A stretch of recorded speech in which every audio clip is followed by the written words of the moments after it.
Namo Bhagavate Vasudevaya.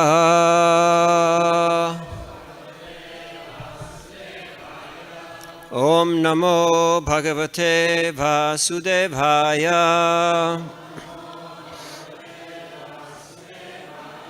Om Namo Bhagavate Vasudevaya.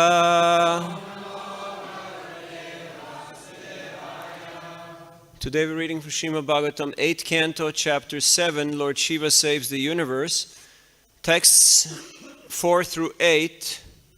So before we chant text 8, I'll read 4, 5, 6, and 7.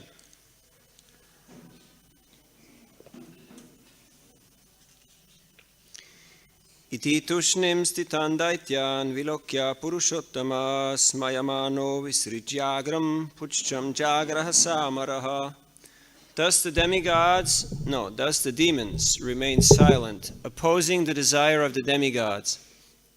Seeing the demons and understanding their motive, the personality of Godhead smiled. Without discussion, he immediately accepted their proposal by grasping the tail of the snake, and the demigods followed him. Text 5.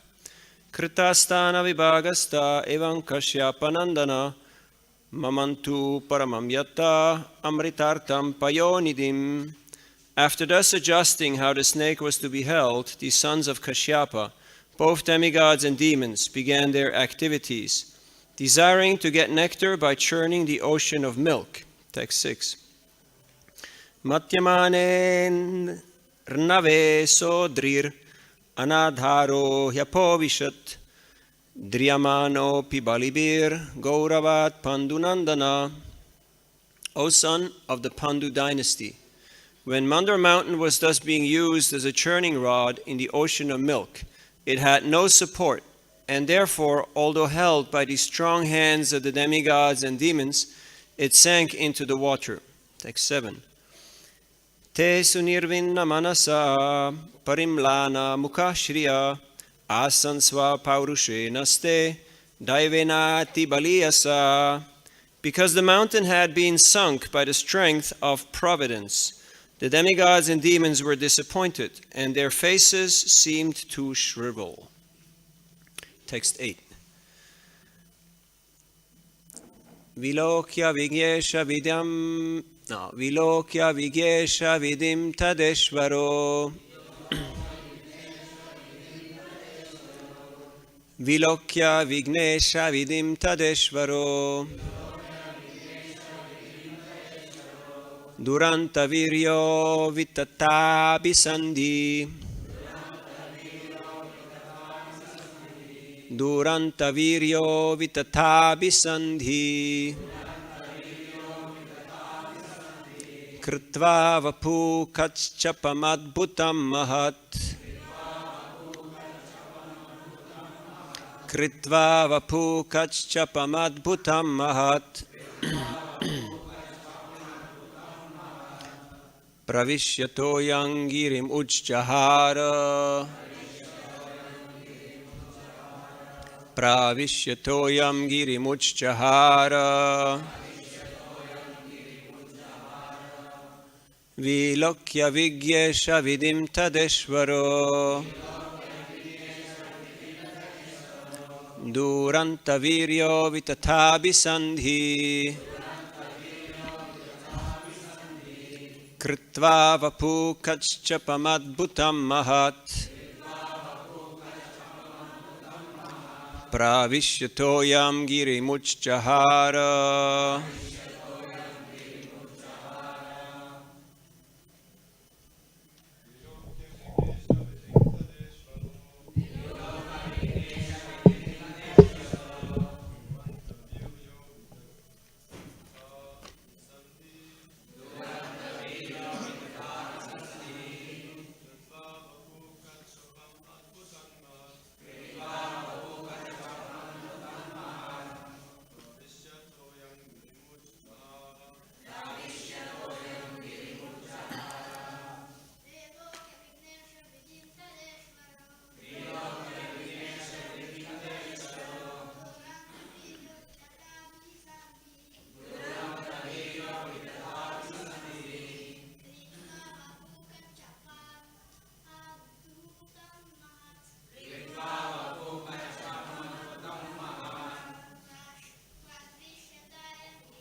Ladies.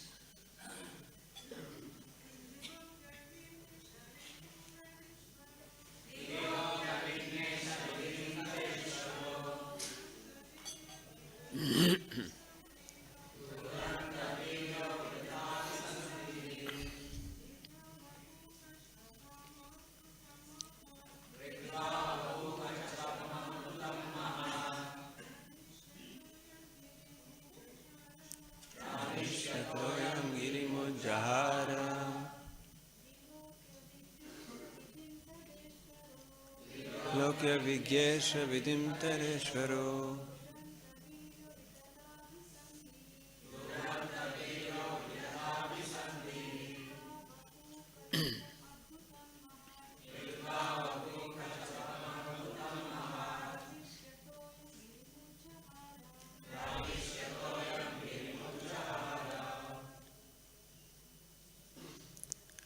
Vilokya, observing. Vigna, the obstruction, the sinking of the mountain. Isha Vidim, by the providential arrangement. Tada, then. Ishvaraha, the Supreme Personality of Godhead. Duranta Virya, inconceivably powerful. Avitata, infallible. Abhisandhi, whose determination. Kritva, expanding. Vapuhu, body. Kachchapam, tortoise. Adbhutam, wonderful. Mahat, very great. Pravishya, entering. Toyam, the water. Girim, the mountain. Mandara. Uchchahara, lifted. Translation and purport by Srila Prabhupada. Seeing the situation that had been created by the will of the Supreme, the unlimitedly powerful Lord, whose determination is infallible, took the wonderful shape of a tortoise, entered the water, and lifted the great Mandara mountain. Purport. Here is evidence that the Supreme Personality of Godhead is the supreme controller of everything. Can you open 2 windows over there? Because we need some of that oxygen in here. Here is evidence that the Supreme Personality of Godhead is the supreme controller of everything. As we have previously described, there are 2 classes of men, the demigods and the demons. But neither of them are supremely powerful. Everyone has experienced that hindrances are imposed upon us by the supreme power. The demons regard these hindrances as mere accidents or chance, but devotees accept them to be acts of the supreme ruler. You can close the screens. When faced with hindrances, therefore, devotees pray to the Lord. Tatenu kampam sumikshamana bunjana evatma kritam vipakam. Devotees endure hindrances, accepting them to be caused by the Supreme Personality of Godhead, and regarding them as benedictions. Demons, however, being unable to understand the Supreme Controller, regard such hindrances as accidental. Here, of course, the Supreme Personality of Godhead was present personally.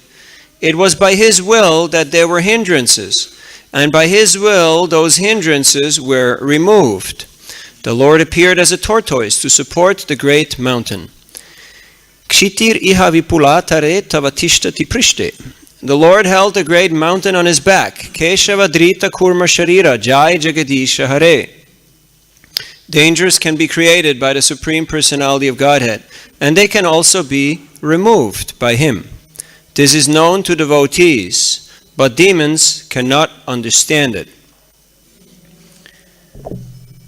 Vilokya Vigyesha Vidim Tadeshvaro Duranta Viryo Vitatabi Sandhi Kritva Vapukachchapamadbhutam Mahat Paravishyadoyam Girimuchchahara.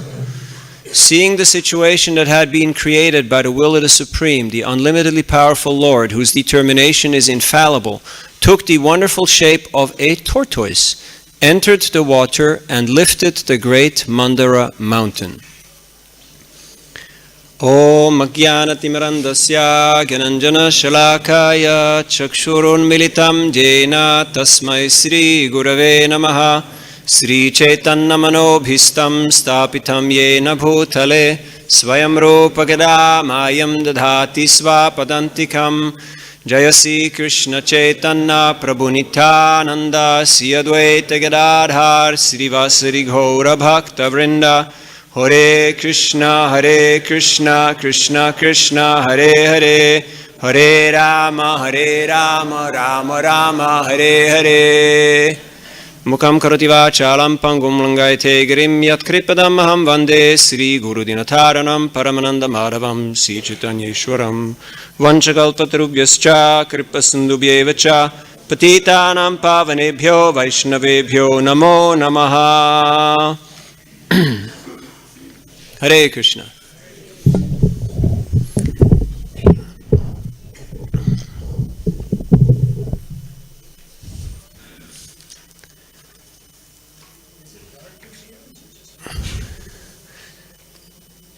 Maybe they're saving electricity. So here, with the blessings of the Vaishnavas, in this part of the Srimad Bhagavatam, very wonderful pastimes are taking place. The demons and the demigods are lining up for this great task of churning the ocean of milk. For that purpose, Vasuki was brought, and Vishnu, heading up the demigods, was taking the front portion. Upon which the demons objected and said, no, this is improper. We need to get the front because the front is glorious, the back is inglorious. So, seeing the demons' discontentment, Vishnu smiled and silently motioned to the demigods, we're going to the other side. And they all followed. Of course, Vishnu had a plan. He always has a plan. And his plan will get revealed in due course of time. But we're not going to encroach upon other speakers, so we'll stick to this section. So they adjusted the positioning, and the demons went to the head, and Vishnu and the demigods went to the tail. So they started churning. But immediately upon starting the churning, Mandara, whoop, we have special effects here, sank into the ocean of milk, which is a very frustrating experience because it's not very practical if you want to churn something and your churning rod just disappears. So, upon which Vishnu appeared in this very wonderful form of Kurma avatar. And it is described here by Shukadeva Goswami that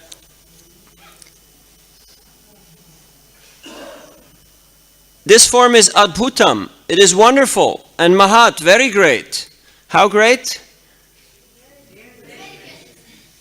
100,000 yojanas. Now who knows how big is 100,000 yojanas? That's 800,000 miles, which is about a bit over 1,000,000 kilometers in size. That's pretty great. That's pretty big for a tortoise, so to speak.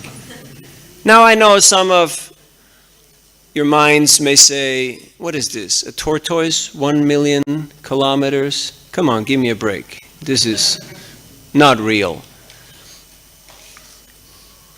For a microbe, an ant is about 1,000,000 kilometers. And for an ant, a human is about 1,000,000 kilometers. For a demigod, for a human, a demigod is about that size, and so you can scale it. Everything is very subjective to your personal situation, and that goes for everything.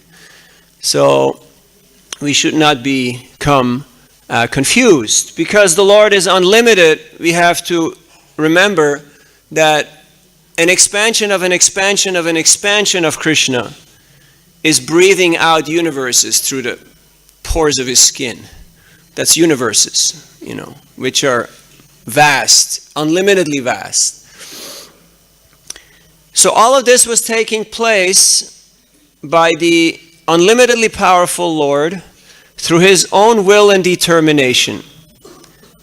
It is explained by the will of providence. Isha Vidhim. It is the Supreme Lord's arrangement. Vishwanath Chakravarti Thakur, in the commentary to the prayers of the Vedas personified, says that the last authoritative statement in Vedic scripture is Raso Vai Saha.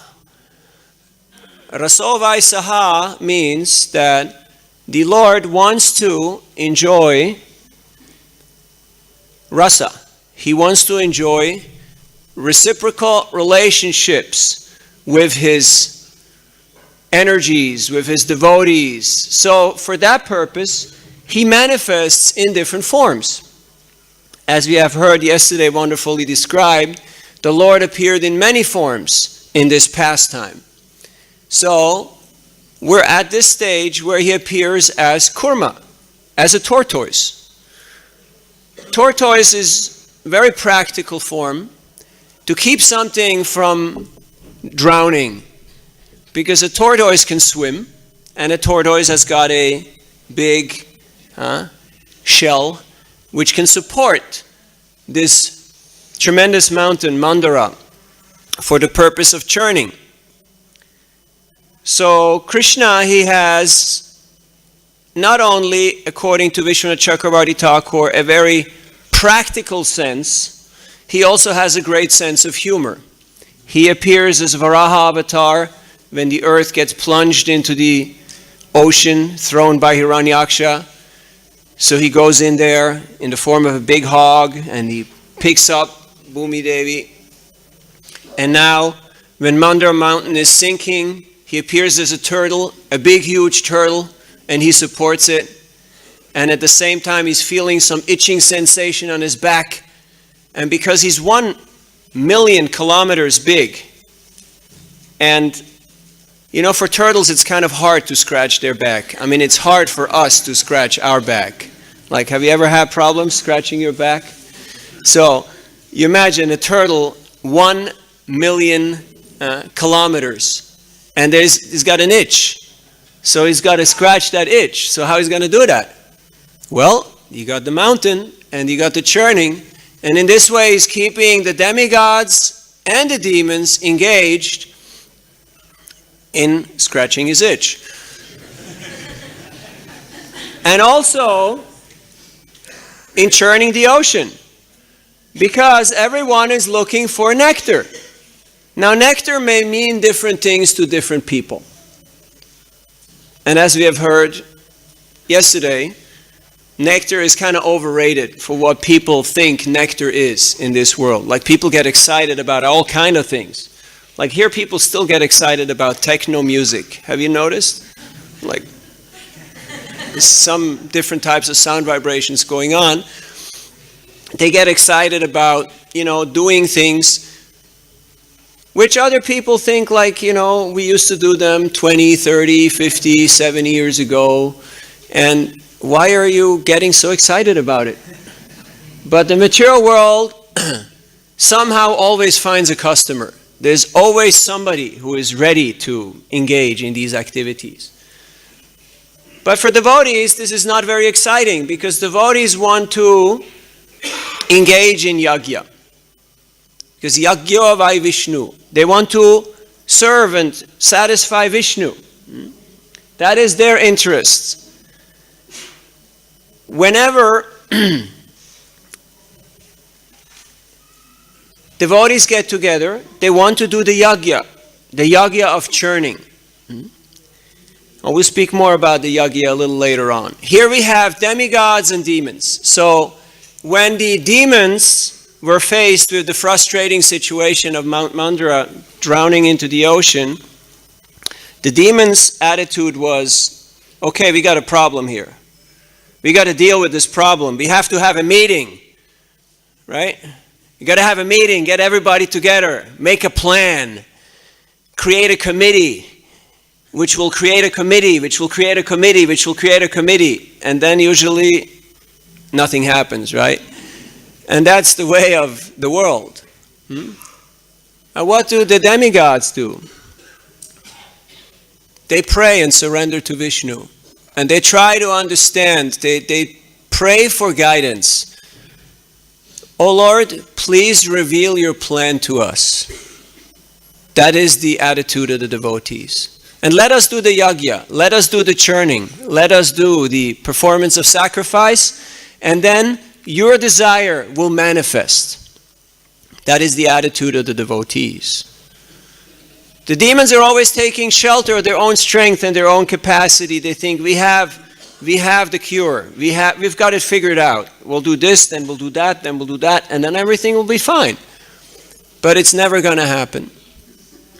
So these different mindsets exist since time immemorial in this world. But it is very interesting to see in this pastime how Vishnu was utilizing all the different mentalities and mindsets of all the different people for the purpose of yagya, for the purpose of churning the ocean and to produce nectar. So,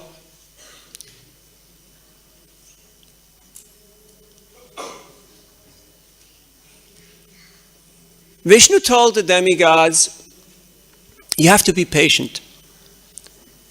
In this process, so many different things will get created, but be patient. Just hold on, Just hold your horses.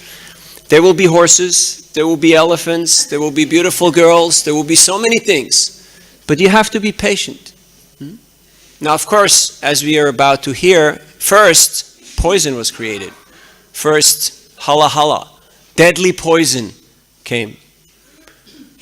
So that is usually what happens when you start any activity. Initially there is what is called in this verse, the main theme is hindrances, obstacles, some reverses, some contrary situations appear. And there's different things that you can do when hindrances, obstacles, contrary situation arise. What is the first thing we usually do? Ah! Right? We start screaming. We say, why is this, and why me, and why here, and why that, and I'm a good guy, and then we start blaming. And we start making plans and schemes. But here, a different type of strategy is advised by the Acharyas. Vishwanath Chakravarti Thakur says that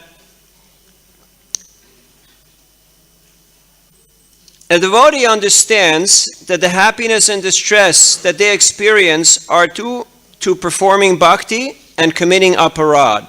In other words, the happiness that arises in our lives comes from the performance of our bhakti, and the difficulties that come are because there are still some offenses being committed. Bhaktivinoda Thakur also mentions that the obstacles that appear in the performance of my devotional service are my ecstasy. So that is a little hard to understand or appreciate because we think there should be no obstacles. As soon as I surrender to Krishna, it should be smooth sailing. Everything should just be, happy, easy path going back home, back to Godhead. But there are obstacles as long as we are in this world. And in the 10th canto, in the famous verse 1088:8, Krishna himself is stating, Yasyaha manugrinami harishetaddanam janai tathodanam jajantyasya svajano dukkha, that as a first installment of my mercy, I deprive a person of his wealth. And wealth, again, can mean many things. And when that person is suffering again and again, his family, friends, and relatives will abandon that person. So that is the first installment of mercy.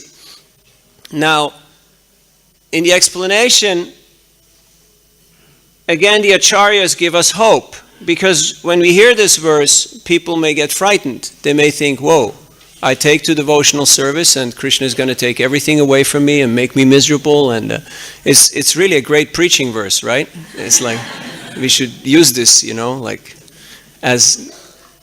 This is not the first verse that we usually give people. But we know it's a fact. Because Krishna has the real self-interest of every living entity at heart. So in order to purify his devotee, there's three reasons that the acharyas give. First of all, to protect the confidentiality of devotional service. There are people with ulterior motives, believe it or not, and when they hear such things and see such things happening, they say, okay, thank you, not for me. I'm out. I'm going somewhere else because this doesn't seem very pleasurable to my senses. So Krishna says, okay, that's fine. That's exactly purpose achieved. Let them move on. And to establish the greatness of the devotees. It is not that only neophyte devotees will get tested. In the Bhagavatam, we have the story of the Pandavas, the story of Prahlad Maharaj, of Dhruva. They get tested severely. So why does Krishna do that? They're pure devotees. He doesn't have to purify them. They're already pure devotees. So why is Krishna doing it? To show to the world that my devotee is not a fair weather devotee. My devotee is not only here when the sun shines and it's warm and everything is great and cozy, but my devotee is persevering and engaging in yajna even when things are difficult. So to establish the greatness of the devotee. And also Vishwanath is explaining that warm water is only pleasurable when it's cool. And on a hot day, cool water is very pleasing. Food is only meaningful if you're hungry.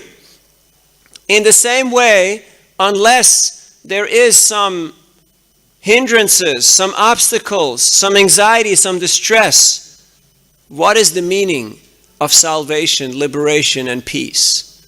Now someone may argue, so why does the Lord have to create all these obstacles and hindrances? Can't he do that without any pain? Isn't that what you tell your doctor when you go to the dentist and and he says, you have to do this and this and this and this and it's going to hurt. And then the usual question is, can't you do this without pain? Pain is very subjective. Pain is mostly in the mind. Pain arises when we are attached and when we have our own plans and we see that things are not going our way. Bhayam dvitiya biniveshata syat ishade apitasya viparyo smriti. When we forget the Lord and the Lord's plan, we become fearful. And when we're fearful, then everything is painful. Even the thought of doing something or something happening can be painful. So most of pain is experienced in the mind, on the mental plane. So, so they're doing this yajna and they're churning. So this pastime is very much related to the Sankirtan pastime of Sri Chaitanya Mahaprabhu. When Chaitanya Mahaprabhu traveled in South India, and this is from Madhya Lila 7th chapter, for those of you who like to read it, he went far and wide, and he also went to a place called Kurmakshetra, which is just outside of Vishakhapatnam, and there is a deity of Kurmadev. Ramanujacharya also visited there. First he was in Puri, and he saw the worship of Lord Jagannath, and somehow he was not pleased by that type of worship, because he had a very different idea of how you should worship the Lord. And he wanted to tell the pujaris how they should improve their worship. The next day, he found himself in Kurmakshetra, a few hundred miles south. So Jagannath just transported him in a different location. He said, here I like to be worshipped like this. But there you can establish your type of worship. And that's what's happening to devotees sometimes when they try to change a place or people. So, and he saw there was a deity there that everybody worshipped as Lord Shiva, but he realized this is not Shiva, this is actually Kurmadev.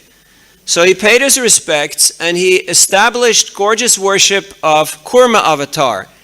And the deity is completely covered in chandan, in sandalwood pulp. It's a big mound. It's a big, huge sandalwood. Sandal is all you can see, except one day a year they take off the sandal and you actually get darshan of the deity. So he established that worship, and that place was visited by Chaitanya Mahaprabhu. And when Mahaprabhu was there, he chanted and danced and spread the Sankirtan in the entire area. And in that area, he met one Brahmin whose name was Kurma. Believe it or not. In the area of Kurma Kshetra, there was a Brahmin, and his name was Kurma. And when Kurma, the Brahmin, met Chaitanya Mahaprabhu, he paid his respects, and he got so enlivened, he got so inspired by the association of Chaitanya Mahaprabhu, that he said, you know what, I'm coming with you. I'm dropping everything, I'm out of here, I'm just going to go with you. I'm just going to travel with you. And what did Chaitanya Mahaprabhu tell him? No. He told him, stay where you are.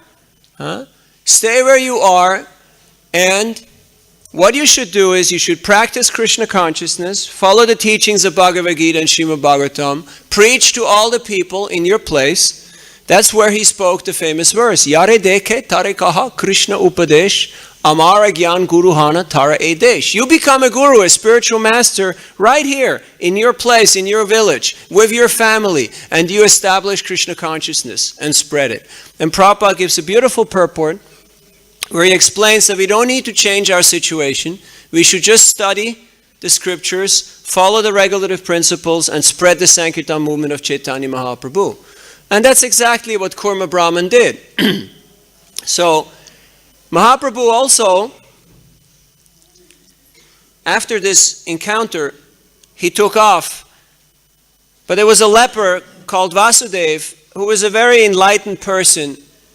He had a lot of infectious sores on his body, so whenever a worm dropped, he picked it up and put it back. He thought, my body is the shelter and food of these worms. It's my duty to sustain them.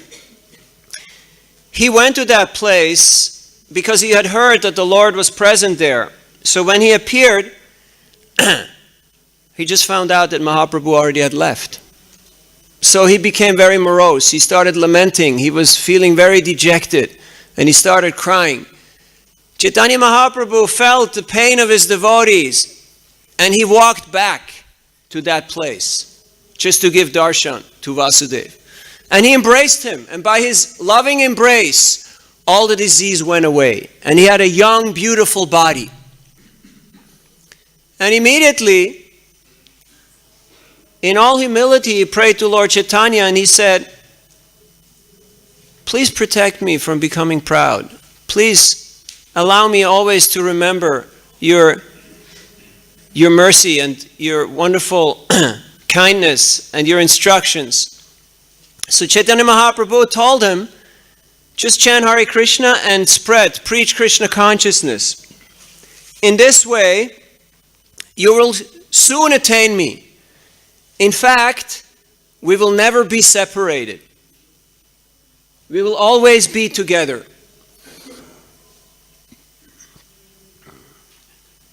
Srila Prabhupada gave us this wonderful Sankirtan mission of this churning, which is taking place. And now, of course, you may say, well, we're doing churning, so who are the demons and who are the demigods, right? So who are you? Are you one of the good guys or one of the bad guys?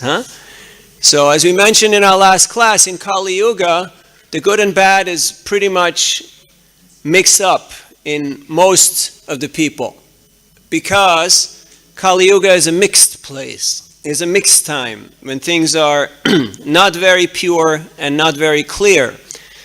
But through this process of churning, of actually performing the yajna, chetodharpana marjanam, the heart becomes cleansed, it becomes purified from all anarthas, from all inebriities. And in this way, Krishna Bhakti will rise through the propagation of the holy name. Hare Krishna, Krishna Krishna, Hare Hare, Hare Rama, Rama Rama, Hare Hare. Srila Prabhupada, he touches on this verse, tate nukampam susamikshamana bunjana evatma kritam vipakam pridvagva bubir vidadan namaste jivetiyo muktipade sadayabak. This is 10.14.8. He mentions one line in the purport where he says that a devotee is patiently waiting for the mercy of the Lord, just like you are patiently waiting for the time to get over so you can carry on with your activity. In the same way, we should patiently wait for the Lord to bestow His mercy upon us. It's called Asha Bhanda, hope against hope. One day, the Lord will grant me His mercy. When will that one day be? That depends on His sweet will. We cannot force Him according to our estimation. So, there is a beautiful verse in the 12th canto.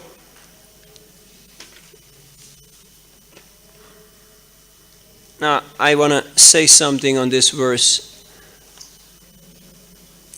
The Lord removes the last vestiges of the enjoying spirit by giving His devotee punishments that may sometimes resemble sinful reactions. It is explained that for a devotee, there is no karma because a devotee is simply engaged in serving the Lord. The example is given like a lotus leaf, like a lotus flower, which is losing its leaves gradually. Just like here during the course of the lecture, we are losing audience, gradually. The longer you go on, the more lotus leaves drop off, So till eventually you're left with the speaker who just hasn't realized yet that everybody moved on.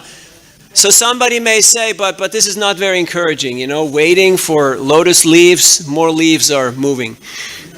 So this is taking too long time. Why can't this go faster? So Vishwanath, who is very merciful because he's very considerate, he's very kind, he's the Rasa Acharya. So he says, no, it's not like leaves dropping off. It's like you take a stack of 1,000 lotus leaves and you pierce them with a needle. And that's how long it takes. How long does it take to pierce 1,000 lotus leaves with a needle? Any estimate? A moment. Like that. Just a moment. So do you have a moment? Do you have a moment? Yes. Very good. A moment is all it takes. And that's what we're asking people when we meet them. Do you have a moment? It may change your life, but all you need is one moment. So, that is the potency of this process. Now, of course, it may seem frightening to us because our time estimate is very different from the time estimate of the Lord. So we see a lot of obstacles and roadblocks and friends and enemies and all these different things. That's why we need to read the Bhagavatam in the association of devotees every day. Yatedrante kata prishtas trishnayo prashamoyata nirvairam yatra bhuteshu nodvego yatra kaschana. That wherever the devotees sit together and study Bhagavatam, what happens? They get out of Maya. And they become non-envious. All of a sudden, these friends and enemies and obstacles and this and that, it disappears. It evaporates, at least for the time being, while they hear the Bhagavatam. As soon as we walk out, then there's no more guarantee. Immediately, the clouds, the fog moves in. This one, that one, he looked at me, she didn't look at me. What about that? He didn't greet me, stood cut in front of the line, and all these things come up. But as long as the Bhagavatam and the churning of the Sankirtan goes on,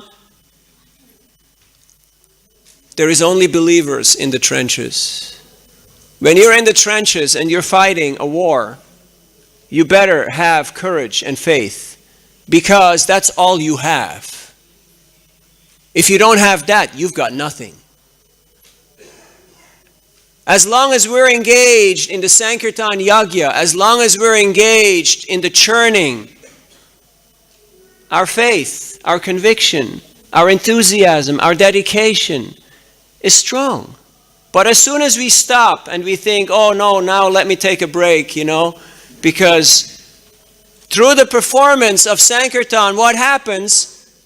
So much result comes. All of a sudden we get nice buildings, we get nice conveyances, we get, good-looking people from all over the world. So one may think, hey, this is a perfect arrangement for carrying on with our ulterior motives. That's why it is so important that we continuously study the Bhagavatam in the association of devotees, so we do not get sidetracked into some different type of program. In the 12th canto, there's a beautiful verse that I would like to read to you before I close. And this is 12:13-2. And it is glorifying Lord Kurmadev. Are you ready? Thank you for the great audience participation. When the Supreme Personality of Godhead appeared as Lord Kurma, a tortoise, his back was scratched by the sharp-edged stones lying on massive whirling Mount Mandara. And this scratching made the Lord sleepy. May you all be protected by the winds caused by the Lord's breathing in this sleepy condition. Ever since that time, even up to the present day, the ocean tides have imitated the Lord's inhalation and exhalation, but piously coming in and going out. So in case you've ever wondered why the waves are moving, that is why. Because they're imitating the breathing of Kurmadev. Purport. At times, we alleviate an itching sensation by blowing upon it. Similarly, Srila Bhaktisiddhanta Saraswati Thakur explains, the breathing of the Supreme Personality of Godhead can alleviate the itching sensation within the minds of mental speculators, as well as the itching of the material senses of conditioned souls engaged in sense gratification. In other words, if you ever feel the itch, have you ever felt the itch? No, you don't. You're all numb because of cold, or you become desensitized. Whenever you feel itching sensation, either in your mind or in any other part of your body, this is how to get relief. Thus, by meditating on the windy breath of Lord Kurma, the tortoise incarnation, all categories of conditioned souls can be relieved of the deficiencies of material existence and come to the liberated spiritual platform. Excuse me. One must simply allow the pastimes of Lord Kurma to blow within one's heart like a favorable breeze. Then one will surely find spiritual peace. So this is why we read the Bhagavatam and why we try to absorb ourselves in this katha. Because in this way, we can actually get relief from this itching sensation and from the pains of material existence. This whole material world is compared to a forest fire. Now, right now, you may think, oh, sounds nice, right? A little fire, It's like what people do around here, right? Start a little fire on the side of the road. But when you're faced with a forest fire, it is actually a very dangerous situation, because everything, and literally everything, perishes. And the only solution to alleviate the forest fire, Sangsara dhava nalalida loka, tranaya karunya ghana ganatvam, praptasya kalina gunarnavasya, vande guru sri charana ravindam. When we are receiving this mercy shower of nectar that is coming from the instructions of the spiritual master, and which is non-different from Krishna's instruction, then that fire of material existence that is burning in our hearts and collectively, in a communal, in a societal, in a national, in an international, global, and intergalactical level, there is friction and there is tension. There is some heat being created. And it can only be alleviated by the mercy showers that are emanating from the Supreme Lord and which are diffused, distributed through the agents of Sri Chaitanya Mahaprabhu, who took on this Sankirtan movement, the spreading of the holy name. Hare Krishna, Krishna Krishna, Hare Hare, Hare Ram, Ram Ram, Hare Hare. And there will be obstacles, yes, there will be hindrances. But what question of glorious victory if there is no struggle to attain it? Kripanidhi agrees, so it must be so. Srila Prabhupada faced so many obstacles. Just now they had the Juhu opening, and it wasn't all just peaches and cake, you know. It was a tough struggle. And that's why Srila Prabhupada said ultimately, it was a good fight. And Prabhupada reflected on many of his projects, and if we study it historically, none of them came easy. This land here in Mayapur did not come easy. Constructing temples, attracting devotees, maintaining devotees in Krishna consciousness. It did not come easy. There was a lot of obstacles, a lot of hindrances. Srila Prabhupada said, first people will laugh at you. Then they will hate you. And then eventually they will like and appreciate you. It depends where you are in the world. You might be in a different stage of development. So it's interesting when you go around and you see the different flavors. I was just recently up on Haight Street where Krishna consciousness was very much present 50 years ago. And then people haven't seen us for a few decades. And so to be back there distributing Krishna consciousness, so one confused person went into my book bag and just started taking out all the books and putting them into his bag, and he just wanted to take off. And when I asked him, my bag, your bag, what are you doing? And he was kind of like, it's all good, right? That's what they say in California. It's all good, dude. Like, my bag, your bag, no problem. I said, yeah, okay, so if it's all good, you put them back into my bag. And then it's going to be good. And so he started screaming and yelling like I'm trying to steal his stuff. That's usually what a thief does, right? He starts yelling, thief, thief. So, and I was, in former days, I would be a little more confrontational. But I just prayed to Krishna, so he started screaming more, and then he started hitting me. But then other people who usually are just the usual beggars and dope dealers and, the usual artifacts that are there on Haight Street, they started all coming and siding up with me, and they chased him right down Haight Street all the way down to Market Street. Like, the guy had to take off and run for his life and leave his bags, leave everything behind. So, formerly I used to oppose and push back and fight people.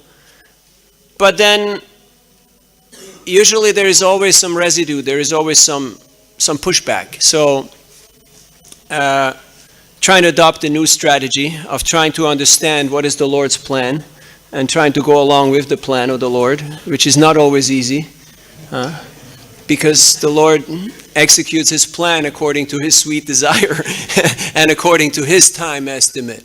I met another gentleman just a little further up the road towards Golden Gate Park.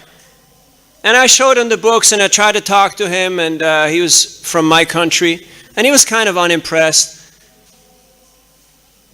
So, like when you already decided, okay, it's not going to happen, he's not going to take the book, you kind of just give up. But you still want to be nice with the person, So we just kept on chatting for a while and kept on talking, just, being nice. And I looked at him and I said, you kind of look like, you look familiar. And he said, really, why is that so? I said, you look like, wasn't there that former president, you know? And he said, I don't know. I mean, was he a good president? I said, I guess, yeah. And he said, yeah, that's me, you know. I'm the guy. So, so then he gave, you know. Then he contributed. So the point I'm trying to make is that when we engage in yagya, there will be obstacles, there will be hindrances. We have to be patient.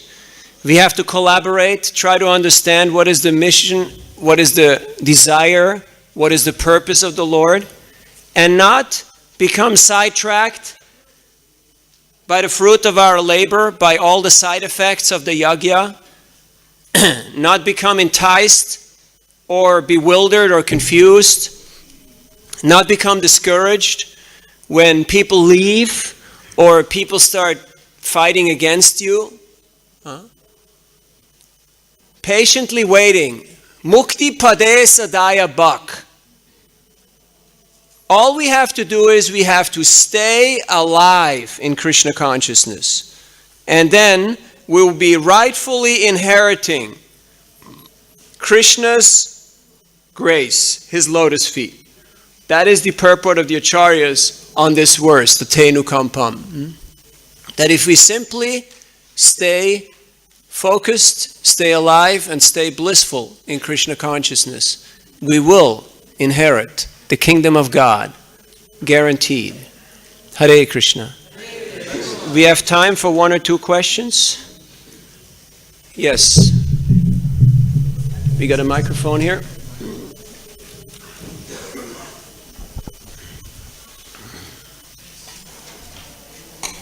Hare Krishna. Hare Krishna, please can you explain in a practical way this these prayers for 12th canto of Srimad Bhagavatam, how we can apply it in a practical way, that about kurma that we can remember, and this is how it can help us to overcome these different obstacles or difficulties. Practical way means. Yeah, how to apply this verse that I just read about Kurmadev and how to, implement it in practical life. Well, every time you are breathing, you try to remember, this is the breath that I got from Krishna. Don't take it for granted. The air that I'm breathing, the water, everything, every new day is another gift of God. And to use it for Him, because it's Him who has given it to us. So, by being mindful and being grateful for all these opportunities, we can remember Him. And then, things will naturally happen by His sweet will. So, we can be blissful in whichever capacity. Just like whether you can identify with Vasudev, or you can identify with Kurma, or you can identify with that fellow on Hate Street, or with the demigods or the demons. There is something for everybody in the Bhagavatam. Yesterday we heard even Ravana has got a following on Facebook, he's got a few people who are rooting for him. So whatever it is, but keep on churning. Keep on doing the yagya. And which yagya works in this day and age? Yagyai sankirtana prayai yajantihi sumedasa. If you're actually intelligent, connect yourself to the Sankirtan mission of Mahaprabhu, because this is the winning process. Yes. Sanjay.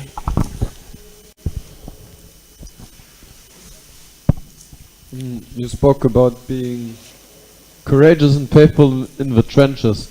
So, to be courageous and faithful, is that simply our own decision, or is there something beyond that?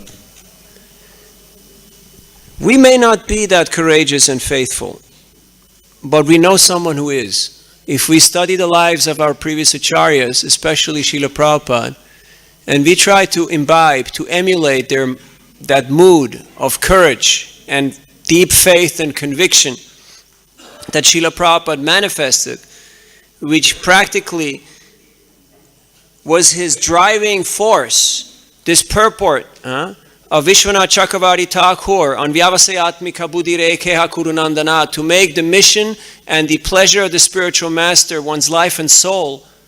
This can give you courage and faith for an entire lifetime. Even though materially speaking, we may not be the most courageous and we may not have that kind of faith. But if we align ourselves, if we connect ourselves to that live wire. Have you ever been electrocuted? Did you ever touch a live wire?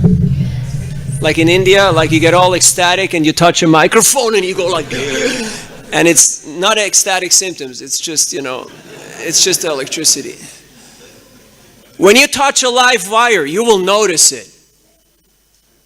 When you meet a selfless, pure sadhu who is just presenting Krishna Katha and just giving you Krishna, you will notice. It will not go unnoticed. So, but because we are conditioned by our externals, we think, I'm too tall, I'm too fat, I'm too this, I'm too that, so I can't do it. Because we have all these conditionings. Chaitanya Mahaprabhu spoke that verse, Kiba Vipra Kibanyasi Shudra Kenano Ye Krishna Tataveta Se Guru Hoy, because in his time, the Smarta rule, the Smarta Vidi was that you can only take Diksha from a Grihasta Brahmin. That was the rule. You can only take initiation from a Grihasta Brahmin. So he said, no, that's not correct. You can also take from a non-Brahmin and non-Grihasta.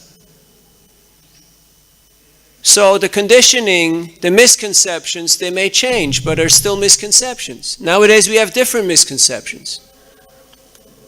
So to connect ourselves to the mission of the spiritual master means we actually start paying attention. We actually tune into their teachings. And then all of a sudden that noise that is going on usually between the ears. Have you ever heard the noise? Or is it just me? There's some noise going on, right? It seems like very quiet, but there's a lot of noise going on. There's noise in the stomach too, which says it's time, feed me. So we have to start tuning into the frequency of the message, of the mission of the spiritual master. Then we will be safe, we will be courageous, we will be faithful, and we'll be successful in whichever capacity Krishna wants us to be successful. Last question.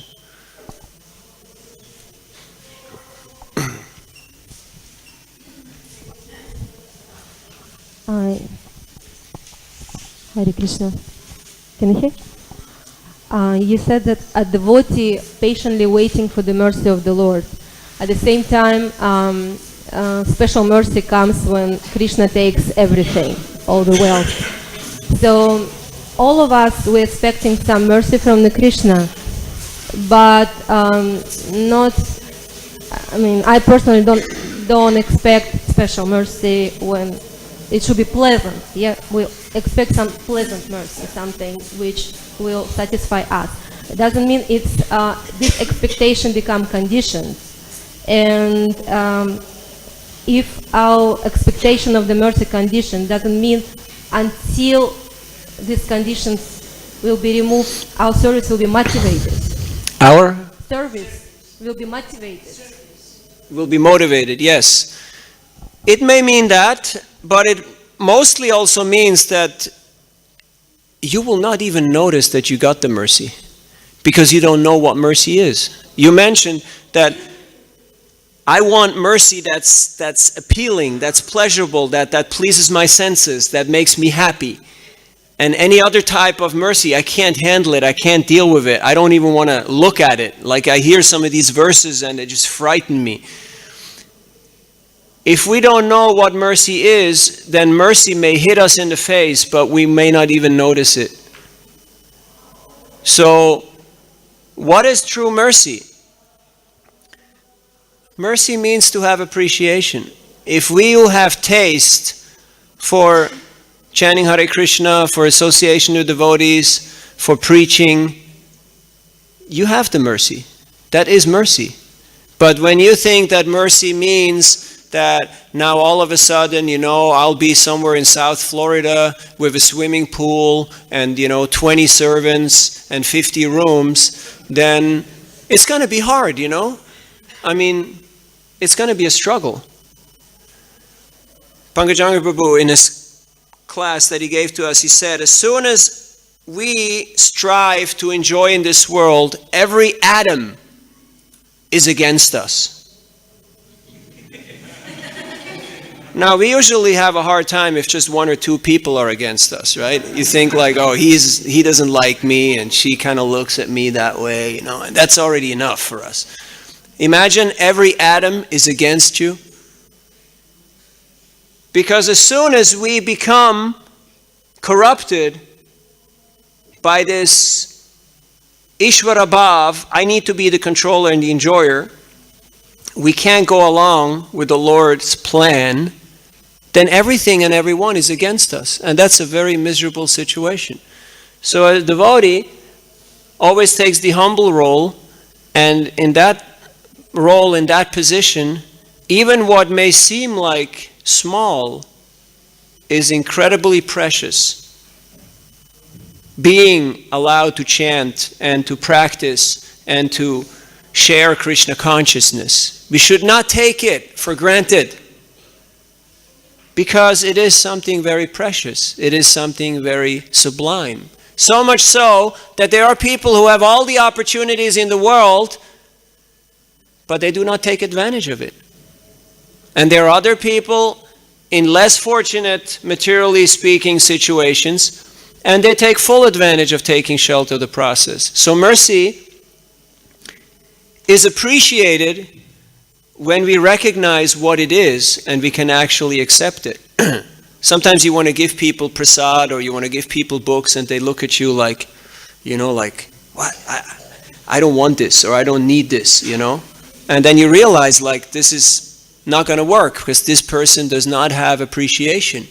I need to either find a different person, or a different approach, or a different strategy. So in the same way, similar way, sometimes our teachers, they look at us and they're like, hey, you're not getting it, So they have to do this whole song and a dance in order to try to somehow catch our attention, because we are so, what's the word? Limited in our capacity to appreciate. But the more we lower our guard of conditioning through the hearing and chanting process, the more we can actually appreciate. Yes, it may not be my style, my taste, or my presentation, but Krishna is there. Krishna is present. So even somebody may not be into, the externals, but the substance, the essence of Krishna consciousness is highly contagious, very attractive. And when the devotees engage in this yajna, then their conditioning becomes reduced and washed away, so that they can relish and they can share Krishna consciousness in a very attractive way. Thank you very much. All glory to Srila Prabhupada. Srimad Bhagavatam ki.